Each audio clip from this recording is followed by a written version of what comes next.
আগামীতে যারাই রাষ্ট্র ক্ষমতায় আসবে তাদেরকে পতিত শেখ হাসিনা সরকারের সব গুম খুনের বিচার করতে হবে বলে জানিয়েছেন বিএনপির ভারপ্রাপ্ত চেয়ারম্যান তারেক রহমান। তিনি বলেছেন, এই বিচার নিশ্চিতের মধ্য দিয়ে প্রতিষ্ঠিত করতে হবে অন্যায় করে কেউ পার পায় না। রাজধানীতে এক ইফতার মাহফিলে ভার্চুয়ালি যুক্ত হয়ে তিনি এসব কথা বলেন। আরও জানাচ্ছেন শফিকুল হক। ফ্যাসিস্ট আওয়ামী সরকারের শাসনামলে গুম খুনের শিকার পরিবার ও ২৪-এর গণঅভ্যুত্থানে শহীদ পরিবারের সদস্যদের নিয়ে রাজধানীর গুলশানে হোটেল লেকশোরে ইফতার মাহফিলের আয়োজন করে আমরা বিএনপি পরিবার। আমি আমার বড় ছেলের শোক পালন করব, সেটাও করতে পারি না, কারণ আমার ছোট ছেলেটা অসুস্থ। অনুষ্ঠানে লন্ডন থেকে ভার্চুয়ালি যুক্ত হন আমরা বিএনপি পরিবারের প্রধান পৃষ্ঠপোষক ও বিএনপির ভারপ্রাপ্ত চেয়ারম্যান তারেক রহমান। জানান, দেশের মানুষ অর্থনৈতিক ও রাজনৈতিক অধিকারকে প্রতিষ্ঠার জন্যই গুম খুনের শিকার হয়েছেন। উম্মাম আমাকে বলল যে ভাইয়া, আপনাকে যেই ঘরে রাখা হয়েছিল আমাকেও সেই একই ঘরে রাখা হয়েছিল। একজন রাজনীতিবিদ হিসেবে সামনে সুষ্ঠু নির্বাচন হবে এমন প্রত্যাশার কথা জানিয়ে বিএনপির এই শীর্ষ নেতা জানান, আগামীতে যেই রাষ্ট্র ক্ষমতায় যাবে তাদের বিগত দিনের সব অন্যায়ের বিচার করতে হবে।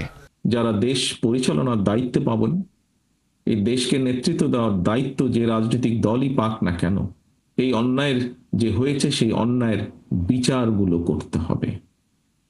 যে কোনো মূল্যে সুষ্ঠুভাবে এই বিচার হতে হবে। অন্যায়ের সঠিক সুষ্ঠু বিচার যদি না হয়, হয়তোবা দেশে আবারও অন্যায় সংগঠিত হতে পারে।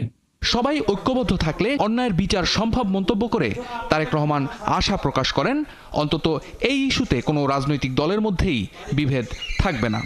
আমরা সকল গণতন্ত্রের পক্ষের সকল রাজনৈতিক দলগুলো আমরা নিশ্চয়ই এই ব্যাপারে ঐক্যবদ্ধ থাকব। এই ব্যাপারে নিশ্চয়ই আমাদের মধ্যে কোনো দ্বিমত থাকবে না। তারা যে আকাঙ্ক্ষা নিয়ে, যে প্রত্যাশা নিয়ে দেশের জন্য, দেশের মানুষের জন্য যুদ্ধ করেছেন, আন্দোলন সংগ্রাম করেছেন, তাদের সেই প্রত্যাশা যাতে আমরা যারা আছি সকলে মিলে আমরা যেন তাদের সেই প্রত্যাশাগুলো পূরণ করতে পারি, সেই রহমত যেন আল্লাহ আমাদেরকে দেন।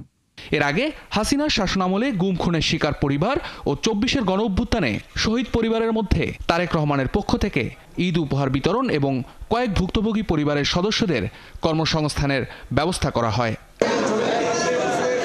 শফিকুল হক, ৭১, ঢাকা।